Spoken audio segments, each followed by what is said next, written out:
All right, what's going on, everybody? Appreciate you tuning in. We're back with another edition of the On the Ball podcast. Tonight, you already know how it goes. We're going to talk some NBA, we're going to talk some NFL. Got some picks at the end of the show, of course. Teaser, not the best week for either of us, but, another opportunity to bounce back. Yeah, so make sure that you get in the comments, let us know that you're here, you know, give us your opinion on everything we talk about, obviously. So yeah, just have some fun for a little bit. Before we get into everything, we got Brett Garda 3 here with me. How you doing tonight, Brett? I'm doing good. I'm doing good. We had the Packers with a pretty, we made a trade at the deadline, didn't add anybody, so it'll be interesting to see how it plays out.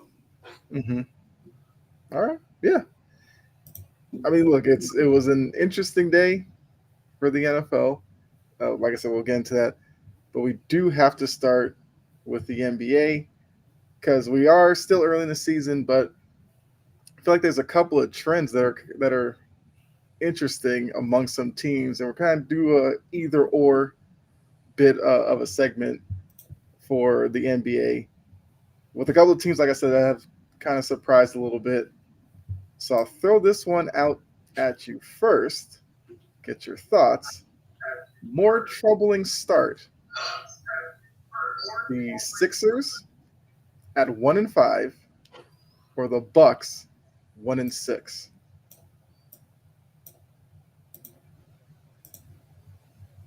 I really think. Oh, the answer is Milwaukee, right? Like I wish it wasn't. Being a big Bucks guy, but Milwaukee's the more troubling team right now. Understandably so. The six losses in a row is not something I don't think anybody expected. Mm-hmm. But you know, I think there's reason to be optimistic, which is a weird thing to say about Milwaukee right now. And I think the big thing for me is starting out 1-6 these last two games. Something has actually happened, which is kind of great, and Mm-hmm. that is Doc Rivers playing the young guys. So that has happened the last two games, and I don't think it's a coincidence that we've looked at our absolute best when we added in those young legs the last two games. So honestly, if it took 1-6 to realize for Doc to realize that these young cats need to get run, Mm-hmm. then it's a sacrifice I'm willing to make. But we'll see if this continues on any longer. Then I might start getting concerned. But at the end of the day, the East right now only has two teams that are over 500. Right now, we're still only 2.5 games out of the three seed. So I think that's fair. You know, I don't know. Like both teams are, I guess, concerning for their own reasons, but it's still early enough that they can turn it around. Like I said, the Bucks have had their issues with seemingly like rotation, and I feel like some people still think the pairing with Lillard and Giannis are trying to figure each other out. I mean, I will say I wasn't necessarily the biggest believer in that duo, but there's no denying the skill of each player. So you obviously have reasons to believe that they can get it turned around. The Sixers, when we knew that Embiid wasn't going to start the season, we knew that Paul George got hurt in the preseason. I feel like a slow start for the Sixers was understood that it was possible.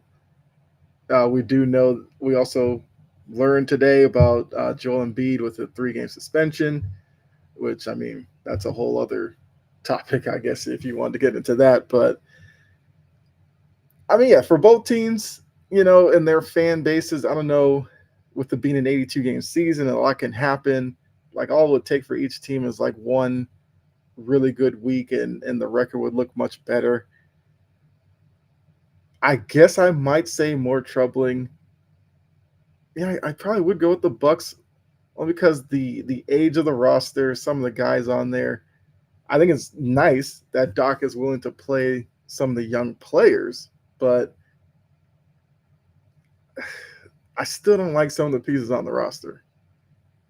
Like, Brooke Lopez and some of these guys who have been obviously pillars for the Bucks for several years. I worry that the deeper we get into the season, the more we might see that maybe they should have moved on from some of them. I still like the Sixers with Maxey. Obviously, when Embiid gets back, you figure the style of play gets a little better. Obviously, Paul George needs to get back. So there's issues with both, but I kind of agree with you with the Bucks right now.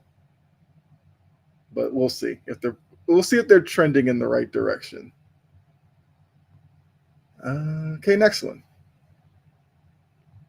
Bigger surprise: the Wolves or the Nuggets, as they are both 4-3. Both came into the season with a lot of expectations. The Wolves had a great season last year. I think a lot of people thought they were going to have a quick start. They had the trade in the offseason. The Nuggets, we know, have been contenders, but it seems like they're slipping a little bit each year. So, which 4-3 team are you surprised that they're in this position? I guess more surprised that they are.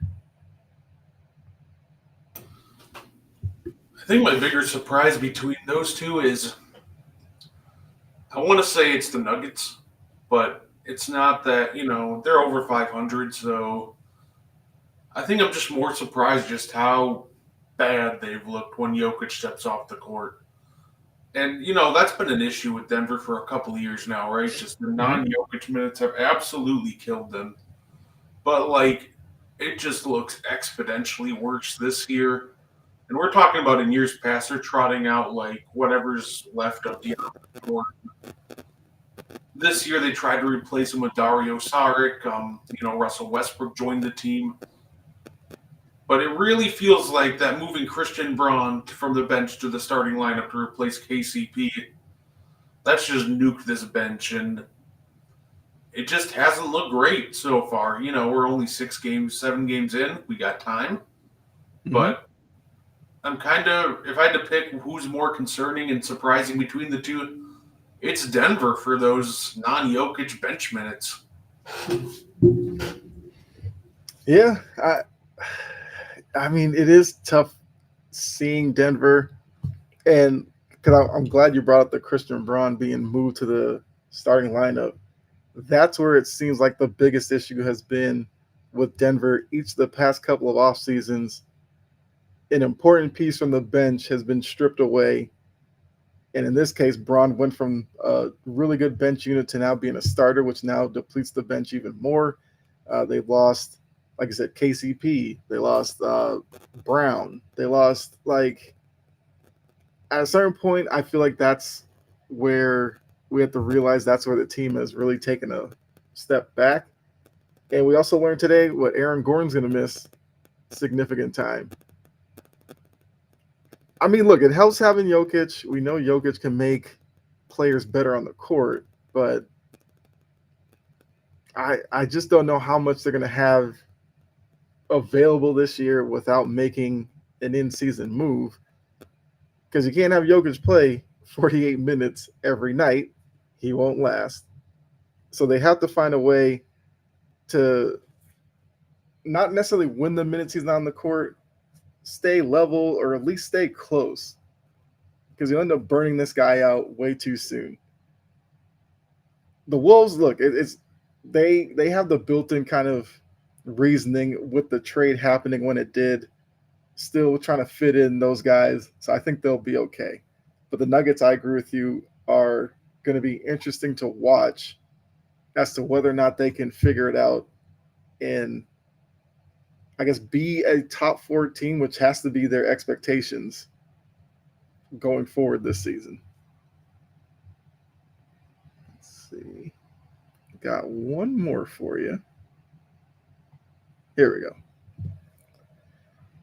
So more believable this time, the Knicks being a 500 team, or the Warriors. Obviously, they're not going have one loss the whole way, but the Warriors are now, I think, second in the West.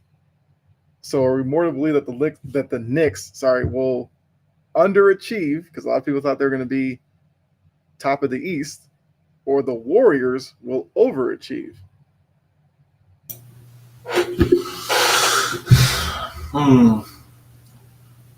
The Knicks being top of the East, the Warriors overachieve. It's funny because I think the Warriors are going to do a lot better than what people think. I don't think they took as big as a step losing Clay as I think a lot of people think. Mm-hmm. Now, I do like the synergy between Steph Curry and Klay Thompson. Obviously, that is great. But the reality is, too, when it comes to, Klay Thompson is... I think the new change of scenery does him great because, you kind of knew Klay Thompson's tendencies and habits, and everything in that Warriors offense was just kind of getting predictable. Mm-hmm.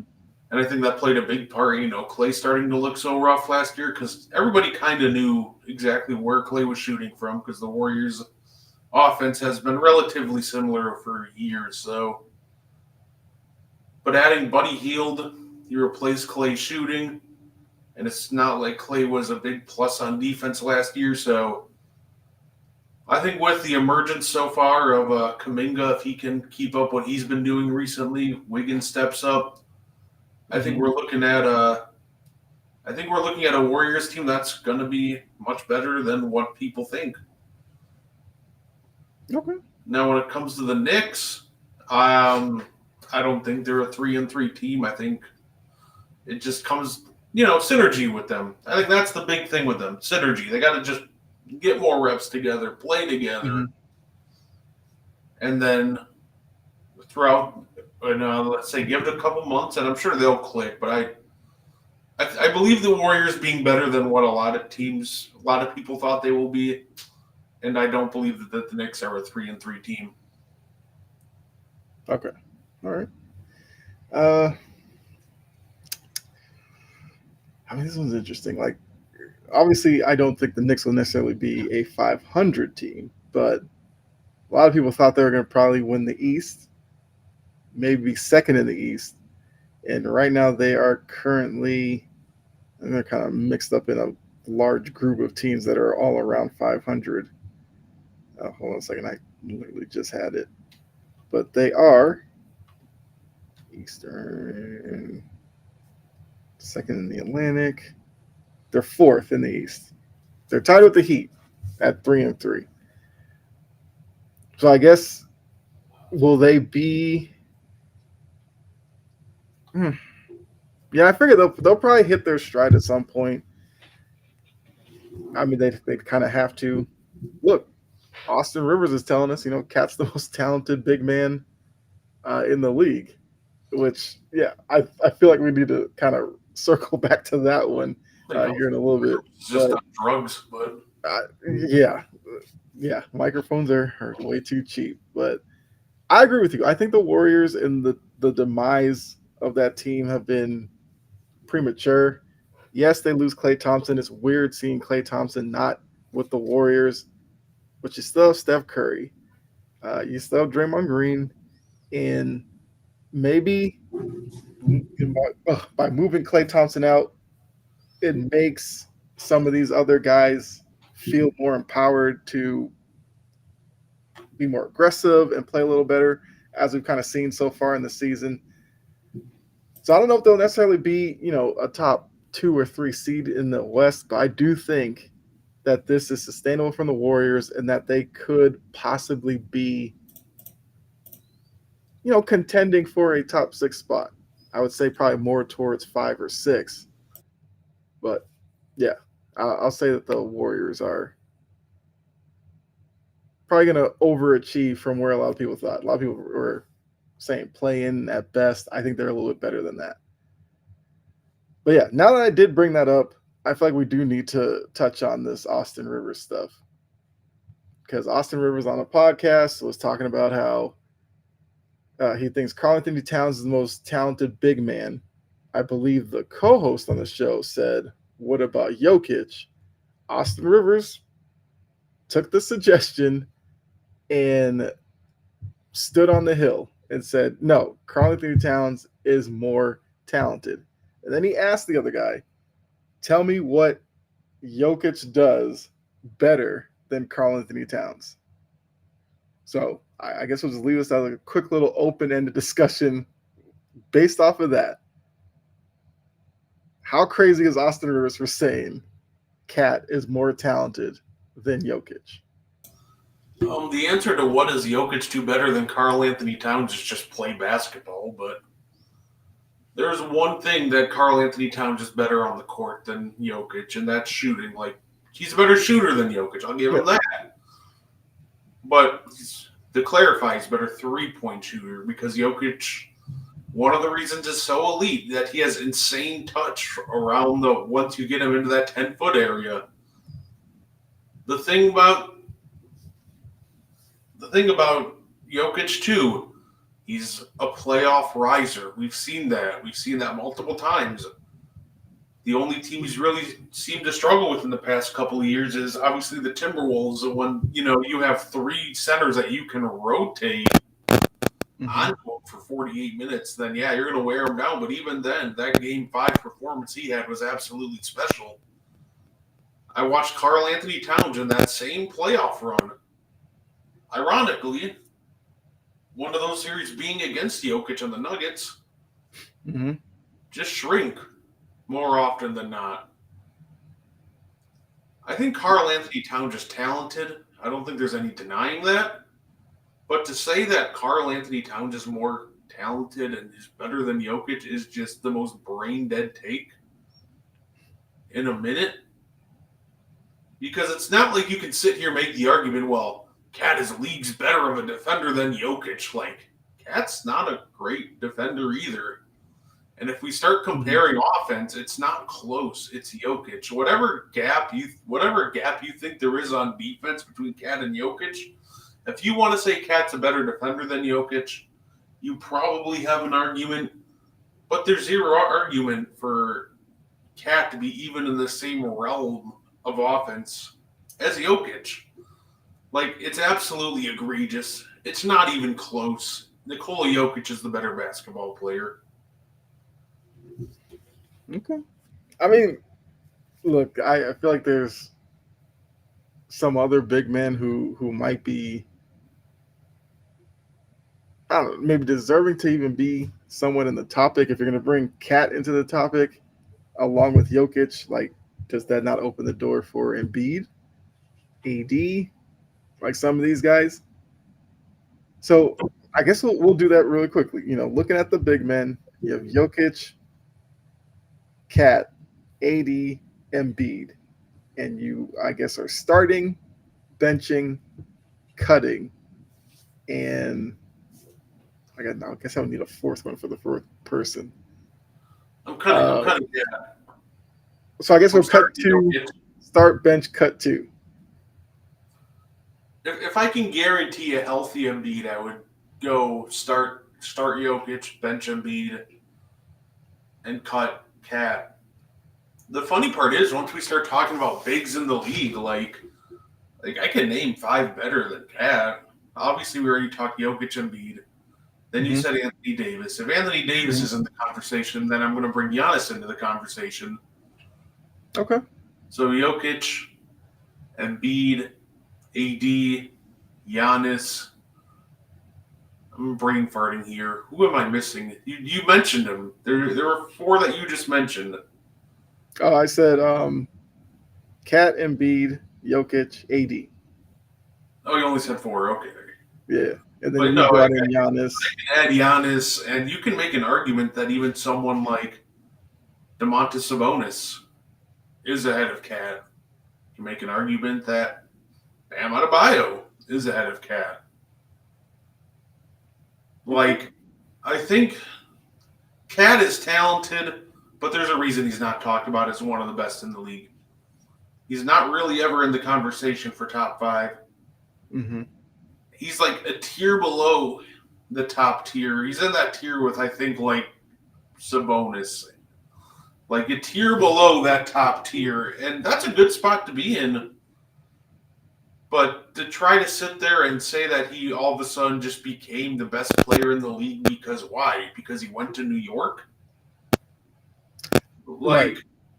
Like this conversation never happened. It doesn't happen in Minnesota, but now he's in New York. Oh, he's more talented than Jokic. Like, I mean, the only similarity they really share in their game is getting abused by the Boston Celtics in the fucking pick and roll. But besides that, no, there's no similarities. He's not even a top 5 big in the league. Miss me with that. Okay. Yeah. I guess that's a kind of what I was going to get to eventually. Like, is Cat even top 5? Because, like I said, there's a lot of hype behind him since he went to New York, and a lot of the hype just behind New York in general. I mean, yes, Cat as a 3-point shooter, sure, I'll take that. But defensively, I feel like Cat has his deficiencies. He has moments where he kind of loses attention. And even offensively, I feel like there's times he's not as aggressive on the boards. He doesn't necessarily post up in situations you kind of want him to. He kind of falls in love with the three. I actually think that takes away from his ability because he is a skilled big man.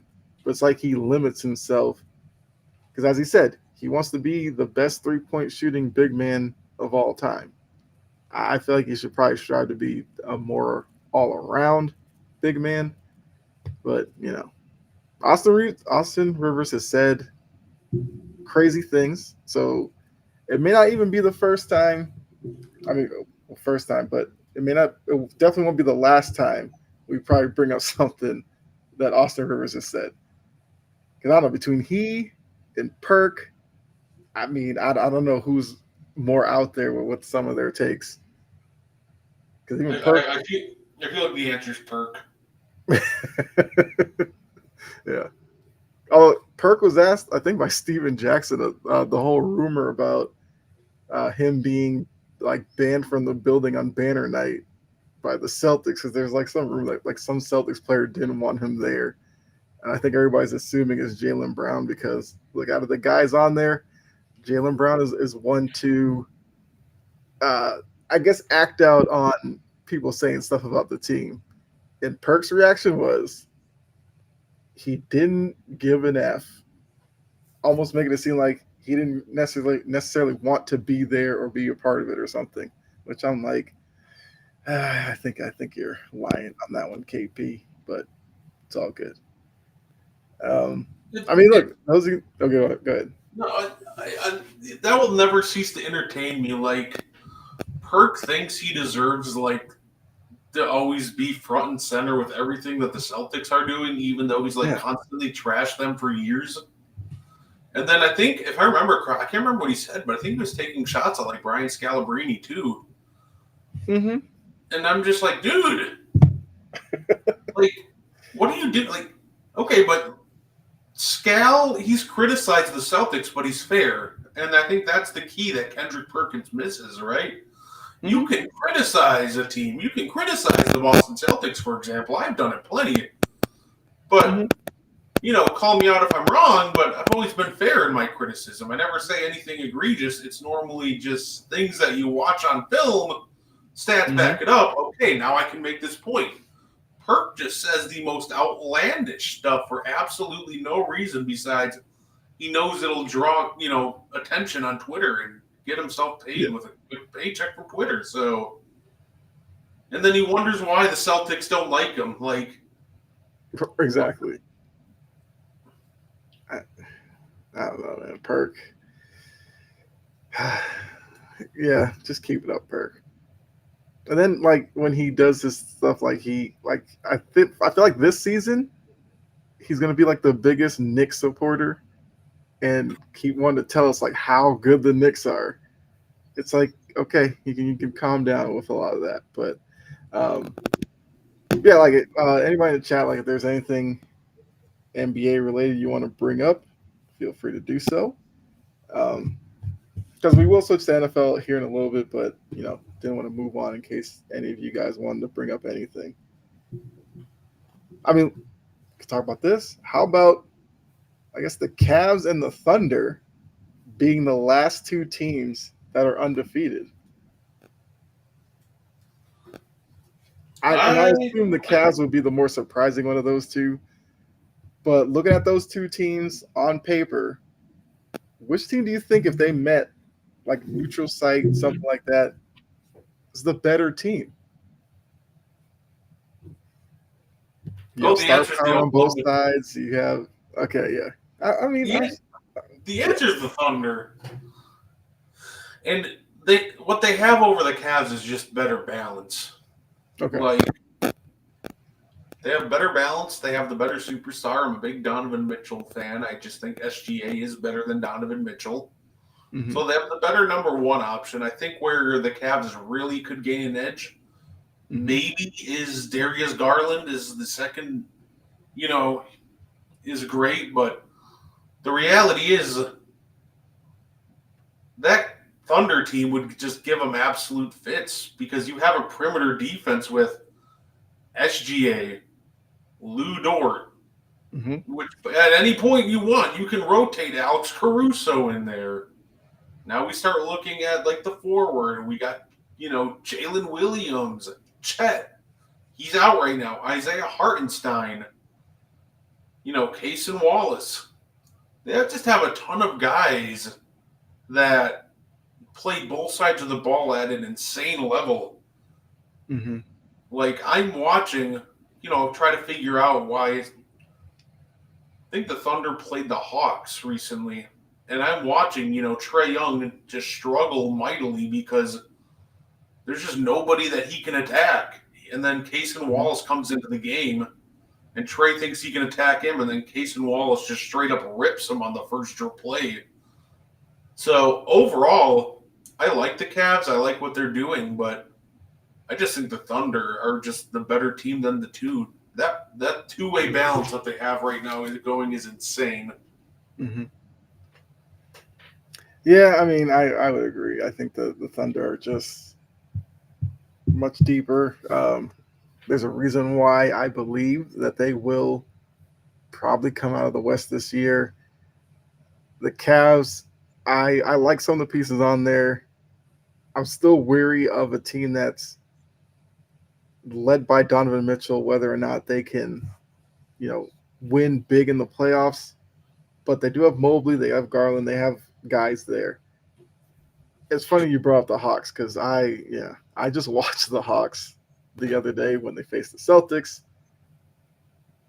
They got blown out. They lost by 30, but I don't know because Trae Young is a star in Atlanta, and I know in our network chat there was like this rumor being thrown out there about the Lakers pursuing Trae Young.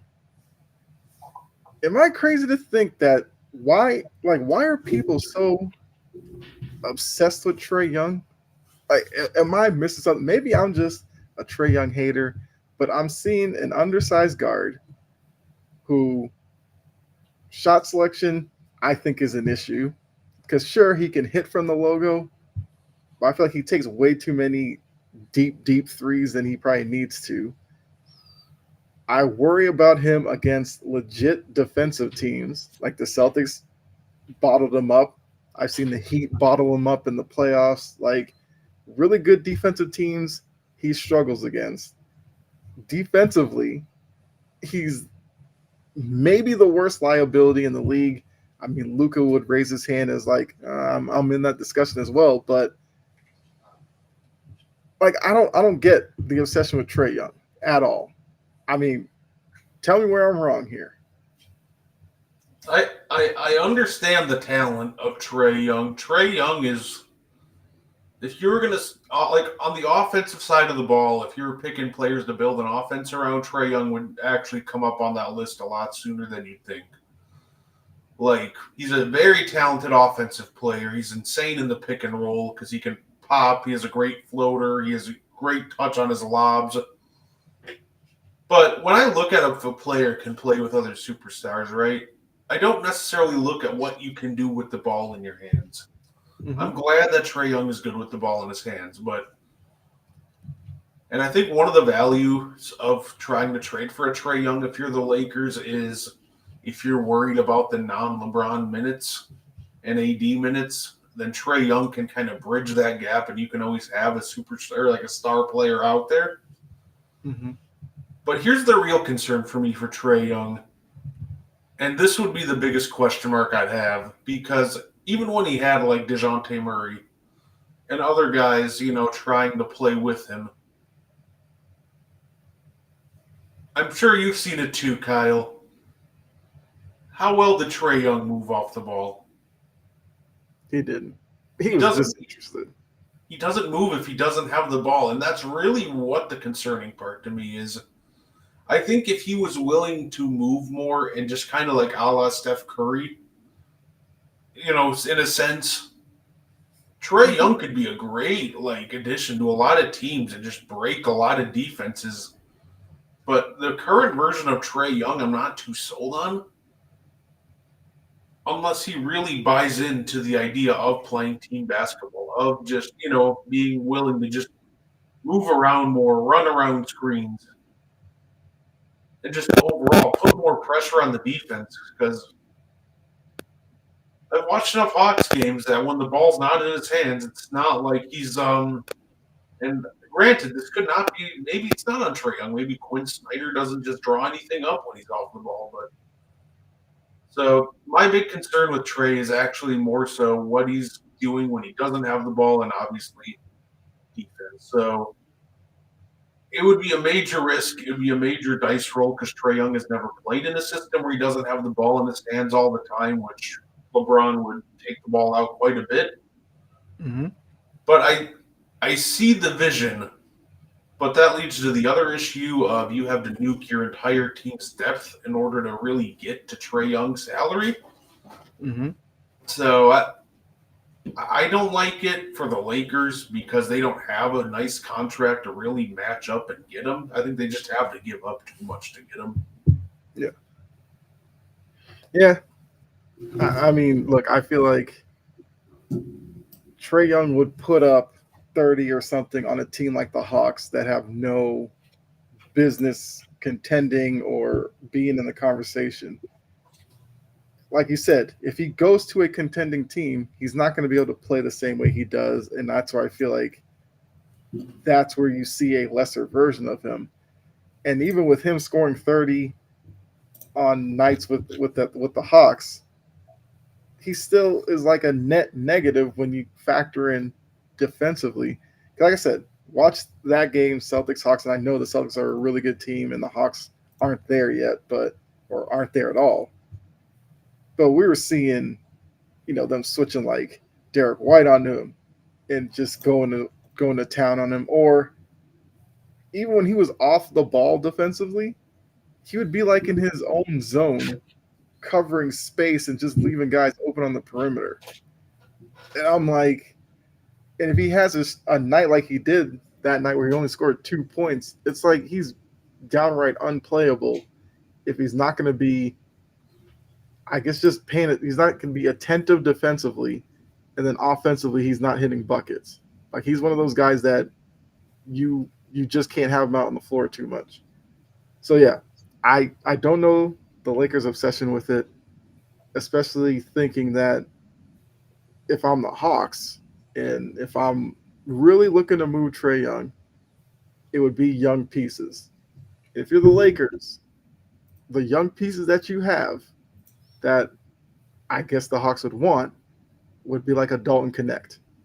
If you're the Lakers, are you trading him for the illusion of Trae Young being some missing piece for you? Are you, bringing in Young if it's going to cost you an Austin Reeves or something like that? I think it's crazy. Then that also depends on the rumor being somewhat true, but I think it'd be crazy for the Lakers to do that. From the Hawks, yeah, I'd tell Trae Young, don't even pack. We'll send you to the airport. You can go. If it means that, like Jalen Johnson and Reese Shea, I got to say, first time actually watching him, got some talent. I'm not going to lie. He's very athletic. He finished around the rim kind of a lot better than I thought. And I feel like with him, Johnson, you kind of have something. They both have kind of the same body type, but I I I see some reasons to be a little optimistic as a Hawks fan. A little. And a Kongu, I gotta give a Kongu some credit as well. I still hate that Capella is still on the team because I feel like you got to get Capella out of there to get more from a Kongu, but he's a guy. Rim protection, he battles on the boards. Like between those three, you're starting to build something. And I think getting rid of Trey Young will just speed up the rebuild so much faster. But Risa Shea impressed me for the first time seeing him play this season. And the funny part too is the depth around LeBron and AD has actually been really killing it. The most one of my favorite like stats from the start of this year so far, outside of Nurkic somehow having like 9 assists to 19 turnovers in limited minutes, but the Los Angeles Lakers are actually 11 points better with both LeBron James and Anthony Davis off the court right now. It is the funniest thing ever. And do I think that holds? Absolutely not. That will regress at some point.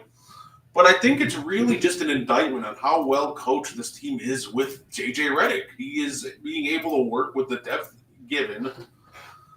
And I just genuinely think that if you take all that depth away and just replace him with Trae Young, which the Hawks are 5 points worse with him on the court, I just don't think it goes very well for the Lakers. So I think they should keep their depth, either that or if you want to consolidate some of it to like a cheaper target, go for it. But I think Trae Young just is not the move for the Lakers. No. All right. I feel like we can move into some NFL now. Obviously, we'll have some more NBA talk next week for sure. And also be on the lookout. We probably will be doing another NBA watch along as well in the next coming weeks because we had fun doing the first one. So we'll definitely get back to that. But now looking at the NFL, where today was a big day in the NFL, you had the trade deadline. I feel like out of the major sports, the NFL trade deadline is the one where it's like, you never really know. Sometimes they come and go, and nothing really happens. But I feel like today, there was a little bit that happened that I feel like was definitely noteworthy and is worth, obviously discussing. Now, I guess some teams made some moves before, like we know Hopkins to the Chiefs and everything like that. We saw Hopkins last night. Yeah. But let's start with the Steelers. The Steelers today, they made a deal with the Jets to get Mike Williams, which now they will pair Mike Williams with George Pickens. And then they made a trade with your team, with the Packers, bringing in Preston Smith to add to their pass rushing depth behind Highsmith and TJ Watt. So looking at what the Steelers have done, do you think they've solidified themselves as they try to win that division with the Ravens right there? I guess the Bengals are somewhat lurking, but do you think the Steelers are the favorite in that division? Thinking about what that offense can now be with Mike Williams across from Pickens and Preston Smith adding to a group that's already really good at rushing the quarterback. Like, what do you make of their day? And would you put them as the favorites in that division? I thought the Steelers had a great day. I love, obviously getting Mike Williams. We haven't really seen much of him since, the interception and Aaron Rodgers went after him in the presser. That was just the end of that, and we knew it. Getting him for cheap, that's good for the Steelers. I think he still has something to offer. I'm not going to say he has a lot to offer, and I don't even really think that he's a big needle mover. But if he can come in and just be a reliable third down target in that sense, I think it's a risk worth taking if you're the Steelers, especially since all you had to do was give a late round pick. Mhm. Preston Smith, I think that one's a good move. I think that we're looking at a situation where let's be real, TJ Watt does have an injury history. So if TJ Watt goes down, if Alex Highsmith goes down, you have a backup plan. I think it was a great move that was a great move. I like that better than the Mike Williams one for sure. I like Preston Smith. I think he still has a lot to contribute. I think we're just running into a situation where he doesn't fit the Packers scheme anymore. He is turning 32. He's getting older. His production has slipped. So I think he'll be a great veteran, like rotational piece. I just think his time in Green Bay just came to an end. And the Steelers jumped on it. Good for him. Yeah. Anthony, what's going on? Appreciate you jumping in the chat. We'll address your Cowboys version, your Cowboys comment here in a second, but he did say Mike Williams ain't it. And look, I feel like for Mike Williams, his only job is to do this. When Russ throws one of those majestic deep balls up there, can you go up and grab a few? Like that's all you are needed to do. We've seen Pickens do really well with Russ back there, and Russ will give Mike Williams opportunities. Just make catches. Just make a few of those, like back shoulder type stuff. That's all you got to do. I'm not going to say that Mike Williams is going to turn into some, I mean, half the season's gone, but like he's not like some 1,000 or 1,500 yard receiver. But I feel like there's still some ability there, and I feel like the Steelers have been trying to find a wide receiver across from Pickens to take some of the attention off of him. And if Mike Williams doesn't get single coverage and all that, he's got to win a few of those battles a game. I feel like that's all they're going to ask him to do. But Anthony does bring up, as we are talking NFL trade deadline. So those of you watching, do you like Anthony? And give us a comment on maybe a team, or how did your team do? If you like their move, put that in the chat as well. Question: Cowboys didn't make moves. I'm glad, as Anthony is a Commanders fan, just to let you guys know. What's Dak's cap hit next year added on what Micah Parsons wants? So do you know Dak's actual number? I think isn't it around like 40 million his cap hit next year? So his base salary is $47 million. The actual cap hit is a lot more than that. Oh, okay. Yeah. Do you want to play a game called Guess the Cap Hit? Yeah. Let's see. Considering that he was trying to get he did get a new deal, right? Mm-hmm. I keep forgetting he did it like right before the season. So I'm gonna say his cap hit's probably some crazy number. Let's say 75 million. Hilariously enough, that is too low. Oh. Next year's cap hit for Dak Prescott, $89 million with a dead cap of $151 million. That's brutal. Like, they put, it seems like the way they structured it is, pretty much all of his cap is going to hit next year, which I'm sure they'll restructure it and add one year they want to do, but because it goes from this year is a 43 cap hit, then it jumps to 89, and then it drops to 68, 62. So it's like a declining scale, and then get out of it the year after that for 34. So, but next year, cap hit $89 million. Right. So there's probably like 100% guarantee that gets reworked in the offseason. I mean, there's no way they're gonna have that on the books next year.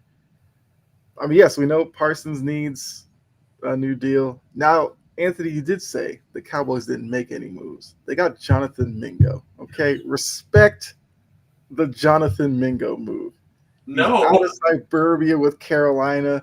He's going to this great opportunity in Dallas, where Dak is now on IR, or will apparently be on IR. He'll be catching passes from Cooper Rush, Bryce Young, Cooper Rush. The land of opportunity in Dallas. I refuse to respect the Jonathan Mingo move. That was arguably I saw that they traded for Jonathan Mingo, and I'm like, Yeah. okay, if you gave up like a seventh, like 2 years from now, it's probably fine. Jonathan Mingo's pretty bad, so. Hmm. And then I see Jerry Jones give up a fourth, and I'm like, how? How did you convince him? A fourth?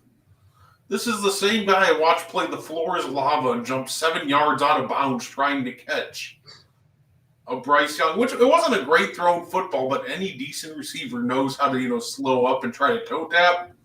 This Hmm. man just straight up played the floor is lava. He has underperformed in Carolina, and now I'm supposed to sit there and expect that something's going to change going to Dallas? Yeah. This is a terrible move by Jerry Jones. Well, Jerry, because I mean, I was watching First Take, and Jerry was doing his normal thing. I think he was on the radio, and he teased it by saying they were going to look for a wide receiver because they were talking about how CeeDee Lamb has a sprained AC joint in his shoulder. So he said, CD. I think he said he expects CD to play next week, but he said that they're looking at acquiring a wide receiver they liked in the draft. And everybody was like, I mean, that could be anybody. Like, there's plenty of drafts. Was it this past draft or whatever? Yeah, I think it was Dan Graziano, like, literally turned to the camera, was like, I don't know, maybe Jonathan Mingo. And it was like 15 minutes later, Schefter puts up there, they're acquiring Jonathan Mingo. And I was like, okay, Graziano, I see you with your little woes bomb self. So, yeah, look, this is a move Jerry wanted. He teased it. He said they're not going to sell, they're going to buy. I just Jerry needs to let the season go. He Yeah. needs to play like, sure, we're bad now, but it's gonna get better as Micah comes back, and now you're throwing Jonathan Mingo. You got Zeke, who I'm starting to question if Zeke wants to play football anymore because now the Cowboys are like, oh, he's missing meetings, he's missing this and that, which is why he didn't travel to Atlanta. And it's like this whole thing's crumbling, and like they're just sitting there, just letting it go. And I don't get it. I have no idea what they're doing, and it's Jerry. The offseason, puzzling, and now this trade deadline, even more puzzling.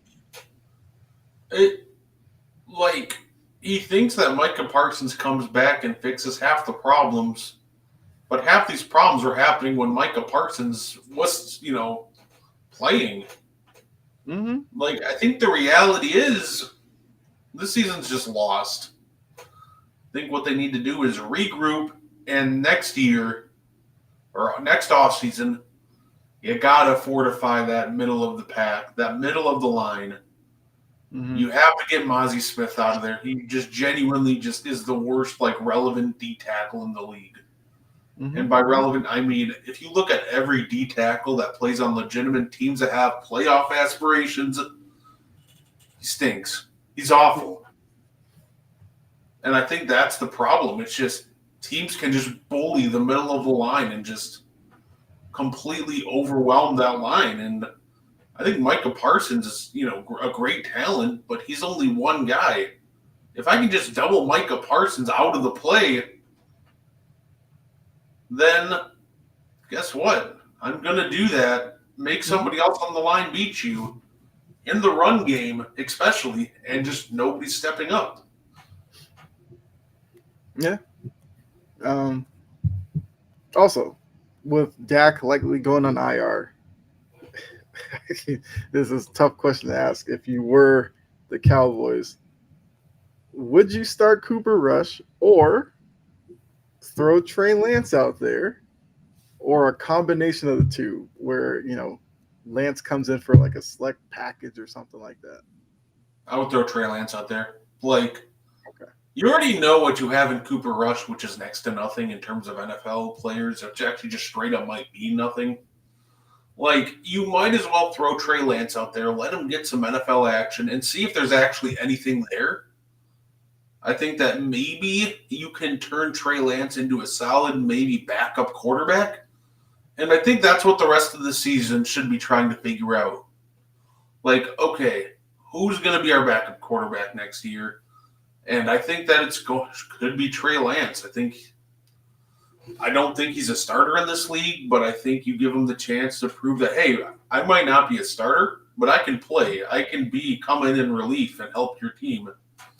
So I would go with Trey Lance here. And I think he's just more talented than Cooper Rush, which isn't necessarily saying much, but Right.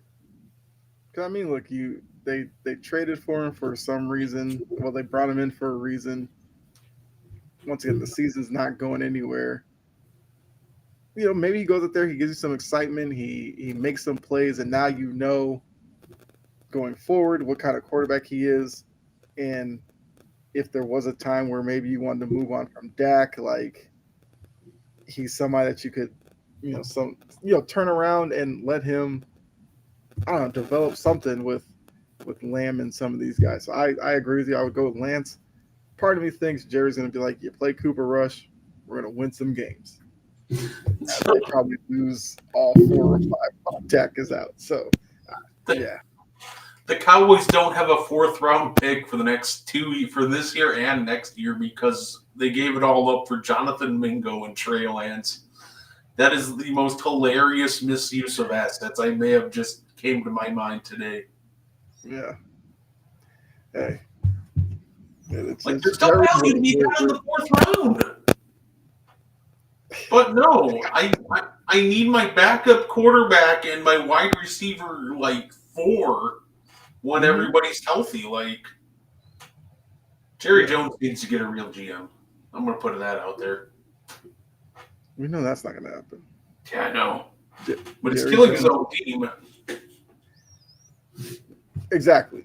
But, not to turn into a Cowboys show.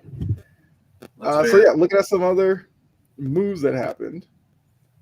I know the Lions, who lost Hutchinson, needed a pass rusher. They go out and get Zadarius Smith. We just talked about Preston Smith.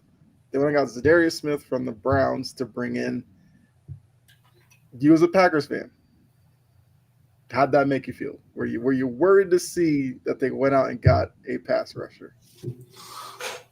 I wasn't worried because I expected it. I didn't expect the Lions to sit on their hands, especially with Hutch missing the rest of the year. I think I heard there's a slight chance he comes back if they make a run all the way to the Super Bowl. But overall, they needed to find somebody that could replace some of what Hutchinson does. You're not going to find somebody as good as Hutch, but they at least got somebody who could, is still great at rushing the passer in Zadarius Smith. Mm-hmm. So I do like the moves from the Lions' perspective. I'm not a big Zadarius Smith fan, but that's also because he spited Green Bay on the way out. But overall, from a completely unbiased standpoint, I like the moves here from the Lions. They needed somebody to replace Aiden, and I think this is as good as you're going to get with with who is available. Yeah, I mean, I feel like I agree with that. And they had a need. They went to a team that's struggling, plucked a guy from there that can fill that need. I can't hate it. Detroit's playing really well right now. With what's going on in Detroit, he may pop up there and roll back the clock and become a force on that defense. I have one more move to talk about. The Ravens. The Ravens have had their issues with the secondary. They go out and get Tre'Davious White from the Rams. I mean, what do you make of this one? We know Tre'Davious White has had some injury issues. The latter years in Buffalo, he was with the Rams. He doesn't have any interceptions. I believe he's ranked 178th amongst corners according to PFF, depending on whether you believe in that or not. So how much does this move the needle for you, the Ravens bringing in Tre'Davious White?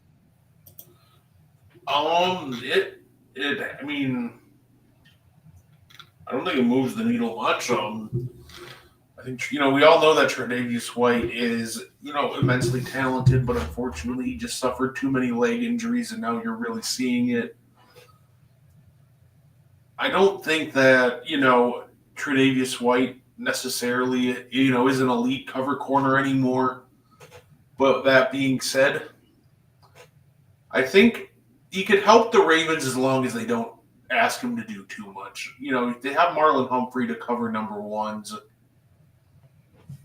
And I think if you had asked Tre'Davious to just kind of play, more of a zone and maybe just cover some of the weaker, mainly probably throw him on number threes and, some of the weaker number twos. And I think he can produce. I think this will be a positive for them. But if some people are expecting some massive impact from him, I don't think it makes that big of an impact, but I think it does help them. Yeah, I'm not expecting much from him either. I guess he's a guy you could throw out there. He's got more experience than maybe some guys in the secondary, but I still think their secondary is an issue. I think there's a kind of second level issue in terms of their linebackers and coverage as well. So I don't think it's much impact, but crazier things have happened. Anthony, I did say one more move and said the Ravens, but I was going to touch on the Commanders because I do know that you were in here. The Commanders, another team that was looking for secondary help. They went out and got Marshawn Lattimore from New Orleans. Does this do anything for you? Because we've seen the Commanders as a 7-2 team beating expectations by a mile this year. The offense has really been humming with Jaden Daniels, Terry McLaurin, and those guys. I feel like the question's always been, will their defense be good enough? Even though past few weeks, I feel like the defense has stepped up a lot more. But now you're throwing in Marshawn Lattimore. What do you think this can do for the Commander secondary? Now, once again, he doesn't have any interceptions on the year either. But we know he's a talented guy. And it could be a situation of getting him out of New Orleans. Maybe he starts playing better. But, did this move the needle for you? Yes, it does, actually. This one I think really does because it moves Benjamin St-Juste out of the cornerback one role. I think the kid's, I think he's talented, but he's not cornerback one. Mm-hmm. I think Marshawn Lattimore still is cornerback one. You can tell he's sticking to guys like glue. It's almost like the mark of a good corner is when they're consistently playing and they don't have interceptions because nobody wants to target them. That's the case with Marshawn Lattimore. He's just still so talented that nobody wants to throw his direction. Mm-hmm. I think you add him to cornerback one and move Benjamin to, corner two. I think that just helps them a ton. That just instantly improves their defense. It improves their secondary by a lot. So this, to me, was a great move. It showed that they don't want to be just a feel-good story. They want to be contenders. Yeah. For the Saints, they got a great haul out of it, which, to be fair, you needed to give them a great haul to consider them to move Lattimore, as they will eat a $31 million dead cap hit for him next year, but be completely off the books after that. Yeah. Overall, though, love this move from the Commanders. I think it moves a lot, moves the corners now to more natural roles. Lattimore becomes cornerback one, and it just became a lot tougher to pass in Washington. Yeah, and once again, looking at PFF, if you believe in that, he scores above average in terms of overall grade and coverage grade. So, yeah, if you're Washington, if you're Anthony and other Commanders fans, you should be celebrating this move. And now you can go ahead and try to tackle the rest of the schedule as you do lead that division. It does look like Philly's starting to turn it around a little bit. The Cowboys, we just talked about. The Giants, yeah, we already know what's going on in New York. So the season of surprise for Washington could turn into a division title. That's crazy to think about. Yeah. They attacked their starting biggest a rookie quarterback. Like, to me, there was really not a bigger need in Washington than secondary, and they addressed it big time. Well, Anthony says he would have liked to get a wide receiver. I mean, sure, but I feel like that cornerback was a bigger, need than wide receiver for the Commanders. That's at least my opinion. He's a bigger Commanders fan than I am, obviously, so he's watched them more, so maybe I'm off base with something, but overall, I think cornerback was just the much bigger need. But you can never have too much depth at receiver, so I get wanting to ask for wanting more receiver depth. Yeah. I mean, look, you got Terry McLaurin. I feel like you can obviously look. It hasn't hurt them so far. Like they're still 7-2.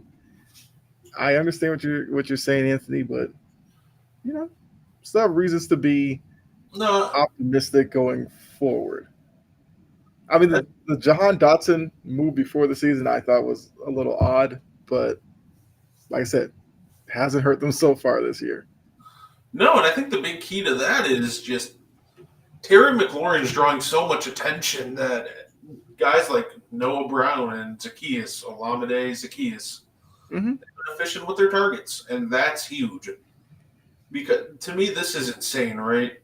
So Noah Brown's been targeted 31 times, 22 receptions. We're looking at Zaccheaus with 28 targets, 21 receptions.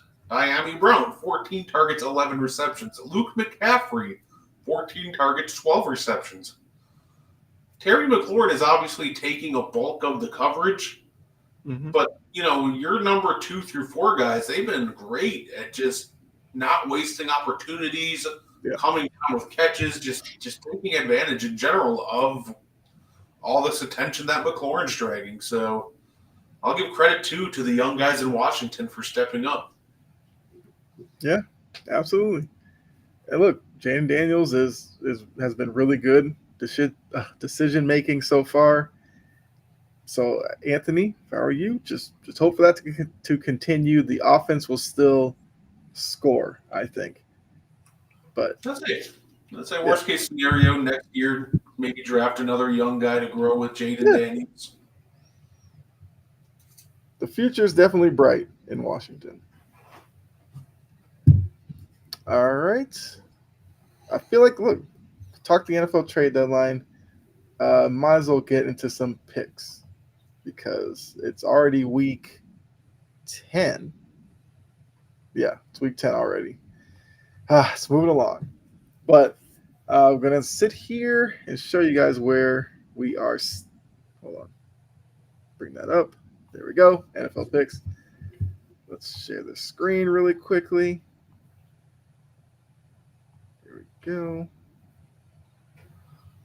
I'm happy that the Packers have a bye week this week. Take a week to heal Jordan Love and get everything all squared away. Yeah. It's just frustrating. Like, all of our losses are just the most self-inflicted things ever. Like, Lions missed field goal, a lot of, we had 6 drop passes. I think 4 of them would have, extended drives. The pick 6. The Packers right now, his biggest issue is they just keep making stupid mistakes and getting in their own way. And if we can just figure out almost like the mental side of that, just somehow get through those errors, then I think that's when we truly just emerge as a more, elite team in the league.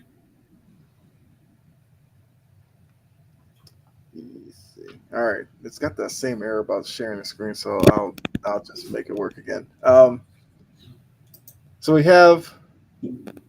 both took the Texans +2 against the Jets, failed miserably on that one. We have the Colts and Vikings. You had the Colts +5. I had the Vikings -5. The Vikings ended up covering. We both lost out on the Chiefs -8.5 against the Bucks. You lost with your Packers +3.5. I won with Patriots +3.5 as they lost by a field goal. And once again, Commanders came through for you -3.5. And I lost that on the Bills -6. So you went 1-4 last week. Your record is 20, 19-2, I went 2-3. I'm 24, 23, and 1. So it definitely seems like we're in for a bounce back week. Hopefully. So we'll get our picks started with Thursday Night Football. Look, some Thursday nights this year have been really good. Got to give the NFL a lot of credit. But this one may be the best of them yet, as we will have the Bengals travel to Baltimore to face the Ravens on Thursday Night Football. And the Ravens are a 6-point home favorite. Who do you have in this one? The Ravens are. If you want to answer Anthony's question before you get into it, because he wants to know who's better, Brian Thomas Jr. Okay. Do we think Brian Thomas Jr. is better than Marvin Harrison Jr.? I think so. It's tough to answer that one, right? I think individually they're very close. I think they're a lot closer than what the stats say. Mm-hmm. Because, okay, if I'm talking about Marvin Harrison Jr., he's been great. I think obviously the big difference right now in their game is Brian Thomas has been a lot more efficient. He's been better this year out of 52 targets, he's hauled in 35 balls. Marvin Harrison, 54 targets, he's hauled in 28. But obviously stats don't tell you everything. And I think a big thing to take into consideration also is the talent around them. Mm-hmm. If I go through the wide receivers 2 on 3 in each team, if I ask you who's better between Christian Kirk and Michael Wilson, the answer, is Christian Kirk. Mm-hmm. And I think that's also big, too. Like, I think in general, the Jaguars have a better talent and ecosystem around Brian Thomas Jr. to support him. And while they both have flaws, I think Trevor Lawrence is just a better quarterback or more accurate than Kyler Murray.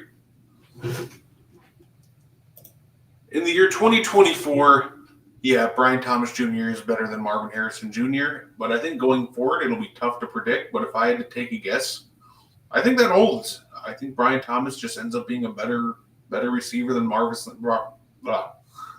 Harrison Jr. And I think it all will come down to, I think straight up Brian Thomas Jr. is playing with a better quarterback now. And unless if the Cardinals change that, I think it just remains that way for a while. Yeah, I feel like if you're looking at 2024, you'd have to go with Brian Thomas. He seems like the more consistent wide receiver. And some of the issues with Marvin Harrison have been probably with Kyler Murray and his ability to get him the ball in certain spots. Also, there's been sometimes I've seen, the Cardinals play where Marvin Harrison doesn't necessarily get touches early and he kind of starts coasting on the field, which I feel like is something that he will probably learn. At least he should, as he, gets more involved in the offense and becomes obviously a vet in the league. Because that's one thing you don't want to be attached to you is that if you're not getting the ball, your effort isn't there. Because then, because that's not a good look for a wide receiver as talented as Marvin Harrison is. So I agree. 2024, I go with Brian Thomas.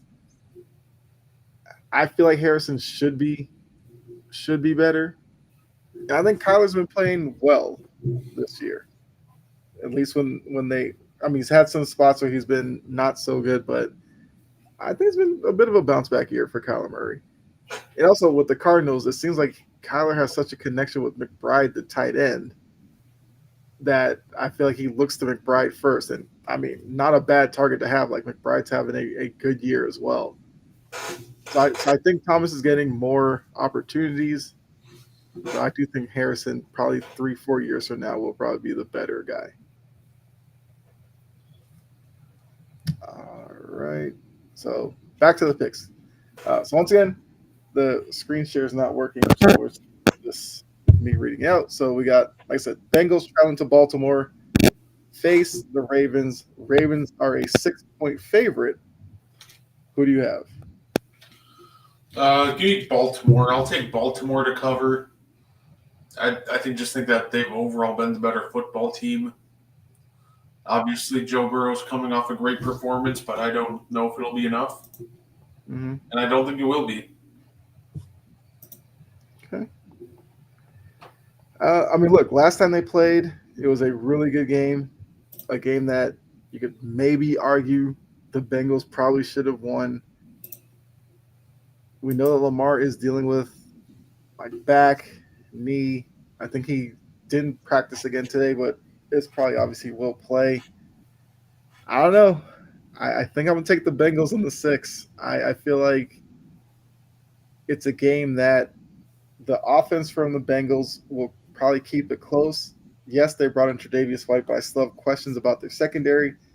And like I said, the second level, teams have been attacking Roquan Smith in the passing game as well. He struggled with a lot of matchups. I think that continues on Thursday, and I think the Bengals keep it closer. So I'll take the Bengals and the 6. Next, we got Sunday Night Football. This one, I guess before the season, probably looked a little better than now. We have the Lions heading to Houston to face the Texans. The Texans have been up and down this year. A lot of people say that they might be a little bit worse than their record is because they haven't really put together a full game. And the Lions are arguably the best team in the league. The Lions are a 3.5-point favorite on the road in Houston. So who do you have in this matchup? Lions, and you nailed my reasoning for it. The Texans tend to play incomplete games, and when you're going against a team like Detroit, you got to play a complete game. Otherwise, It's not going to go well for you. So I'm going to go with Detroit. All right. So Lions and the 3.5. I agree with you. I'm going to take the Lions as well. I mean, it's going to be fun to watch, I guess, Will Anderson, trying to get after Jared Goff. The same way I guess we'll see Zadarius Smith, first game with the Lions, trying to get at C.J. Stroud. But yeah, I just think the Lions are the better team. Jared Goff has been really efficient. He doesn't play too far outside of his abilities. They're just playing much better right now. I think they continue it and get the win and obviously cover the 3.5. Now Monday night, as good as Thursday night is, as good as Sunday night could be, Monday night, I don't know how you're going to feel about this one, but we have the Dolphins heading to LA to face the Rams. The Rams are a 2.5-point favorite. We know the issues with the Dolphins this season. The Tua injury, Tua's come back. They're still not necessarily playing all that well. The Rams seemingly have like some new energy with Kupp and Puka coming back, although Puka's like banged up. So who do you have in this one? Give me the Rams as long as Puka doesn't punch anybody in the face. I've been out on the Dolphins for a while now. I'm not a big Dolphins guy. I think they're very gettable, and I think that the Rams are going to take care of business on Monday night. Yeah, I agree for all those reasons. Like, give me the Rams all day, every day. And interesting enough, like that NFC West, which I feel like early in the season it seemed like the Seahawks, because the Niners had their issues, the Rams had issues, the Cardinals were just the unknown. You thought the Seahawks might run away with that division. If you look at it now, the Cardinals lead the division 5-4. The Rams and Niners are both 4-4, and the Seahawks are now last in that division at 4-5. So this is a game that if the Rams can win it, they could find themselves atop the division by Monday or by Tuesday, I should say. So interesting matchup there. All right, now for the rest of the week. Once again, screen share would make this a lot easier, but those of you watching and listening, bear with me and let me know you guys picks in the comments. These are all off of ESPN. They use ESPN Bet, so that's what I'm using for the lines here. So I will tell you the teams that are on a bye. You have the 2-7 Browns and the 2-7 Raiders are on a bye. The 4-5 Seahawks are on a bye, and your 6-3 Packers are on a bye this week. So other matchups we have: the New York Football Giants are traveling to Carolina. Game of the week. Giants are a 5.5-point favorite on the road there. We have Patriots traveling to Soldier Field, or whatever they call it now. I'm assuming it's still Soldier Field. I don't know. But traveling to Chicago, facing off against the Bears. Caleb Williams and the Bears are a 6-point favorite in that matchup. We have the Bills as a 4-point favorite as they travel on the road to face Joe Flacco and the Colts in Indy. The Bo Nix-led Broncos will take their shot at the Kansas City Chiefs to try to give them their first loss up in Arrowhead, with the Chiefs as an 8-point favorite in that one. The Falcons are a 3.5-point favorite against the hated rival Saints. Down in New Orleans, you have the 49ers as a 5.5-point favorite going up against Baker and the Bucks in Tampa Bay. Now, this one might actually be game of the week. We'll see if either one of us pick it or not. Russ and the Steelers travel to Anthony's Commanders in Washington. The Commanders are a 3-point favorite in that matchup. We have the Vikings as a 4-point favorite traveling down to Jacksonville to face Trevor Lawrence and the Jags. Jory, I don't know if she's here in the chat. Her Titans are heading out to LA to face Harbaugh and the Chargers. The Chargers are an 8-point favorite in that one. The Eagles are a 7-point favorite as they face Jerry Jones's Dallas Cowboys in Dallas. And then we have Aaron Rodgers and the Jets facing off against Kyler Murray and the Cardinals out in Arizona. The Cardinals are a 1.5 favorite in that one. So those are the lines. If you're new to the show, we picked all the primetime games. So now we will pick our favorite pick of the week in our underdog of the week. So, Brett, where do you want to go with this? And if it's a line you need me to repeat, I can definitely go ahead and do that. Lock of the week, give me the Eagles over the Cowboys. I think that the Eagles should slaughter Cooper Rush. It shouldn't or Trey Lance. It shouldn't even be close. Mm-hmm. Upset of the week, that one's a little tougher, right? Like, there's so many great lines to go. I'm gonna go with the Jets over the Cardinals. Okay. It was either that or going Chiefs win, but the Broncos cover, since the Broncos always play the Chiefs tough. Mm-hmm. And it seems like the Chiefs just struggle to cover. I've noticed that. I don't know what it is, especially ones with like 8.5. There's always like a backdoor cover, but yeah. Okay. Those are two good picks there. All right, so for me, I think I'll take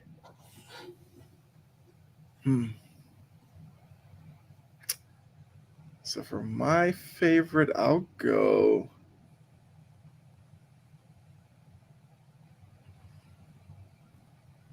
I'll go Bills -4 over the Colts. Because why not? I mean, I do think the Colts, playing at home, playing with Joe Flacco, they are a better team than with Anthony Richardson.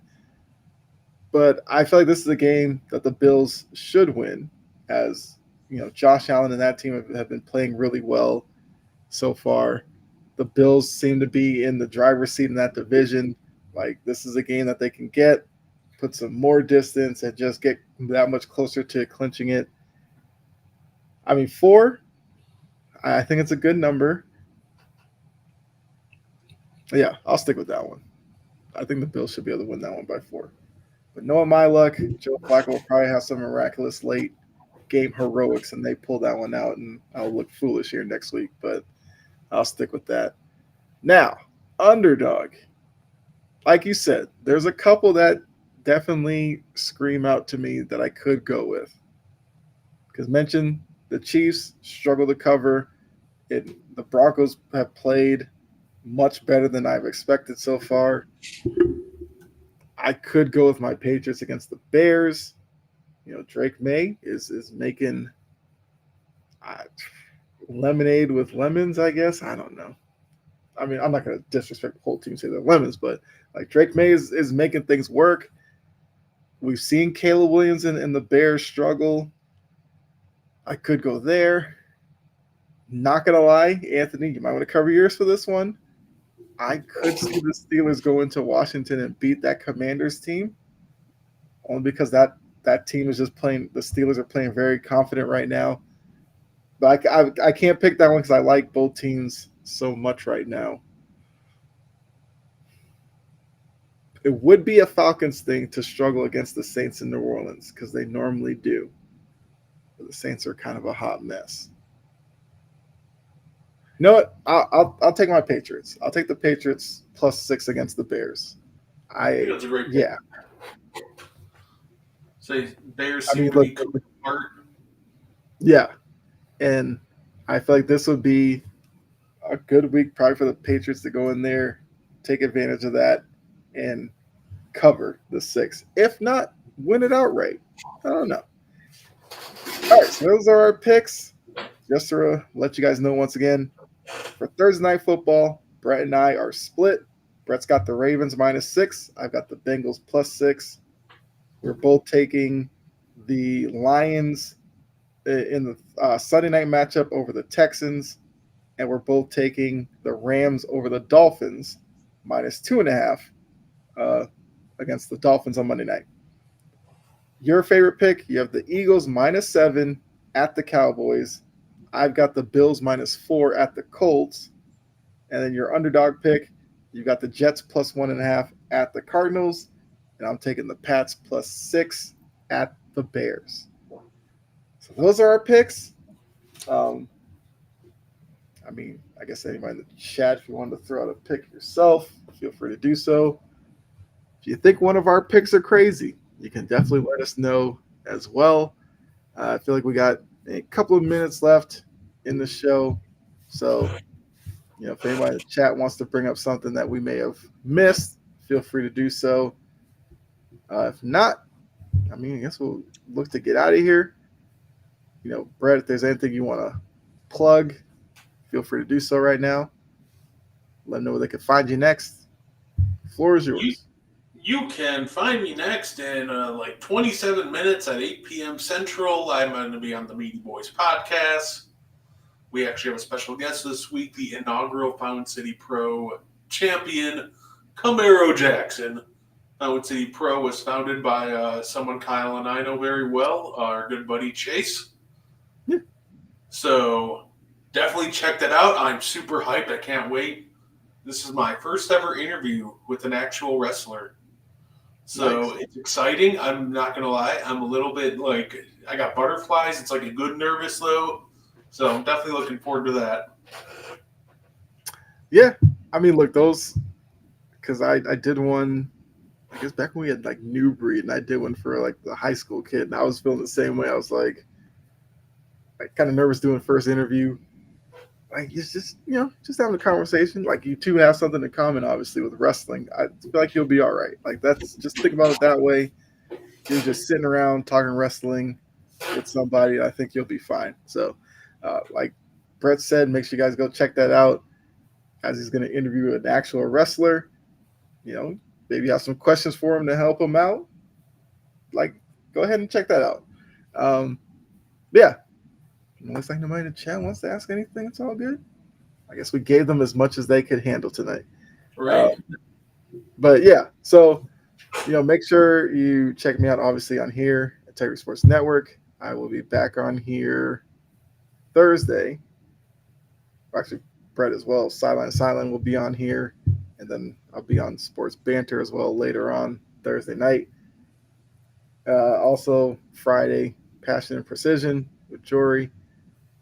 And you can find me on my channel, Chopping at the Bit. Feel free to go over there, check out some of that content. And yeah, greatly appreciate it. So, for Brett and myself, appreciate all of you for tuning in. Make sure you come back next week. Next week, Tuesday, 7:15 ish. Might do a watch along. We'll have to look at the NBA schedule, see if the game interests us or not. I mean, actually, could look at that really quickly right now to see if we'll do a watch along or not. Schedule. Let's see. Next Tuesday. Sorry. That actually might be a good one to do a watch along for, because it was just reported that it seems like Joel Embiid's going to make his debut next Tuesday against the Knicks. Knicks Sixers, we will be doing a watch along for that one. I agree. I actually want to see that one and see the Knicks. I feel like I haven't watched the Knicks since the Celtics game opening night, and Sixers I've seen in spurts. So yeah, we will be doing a Knicks at Sixers watch along next week, but we'll still do the NFL stuff before, and then during the game, obviously you guys can throw some NBA stuff at us while we're talking about the game. So make sure you come back for that. But yeah, so check out Brett in a few minutes on Meaty Boys, and make sure you're back here next week for Knicks at Sixers. So for Brett and myself, we'll be out of here. Hopefully Dylan could be on next week. We'll see.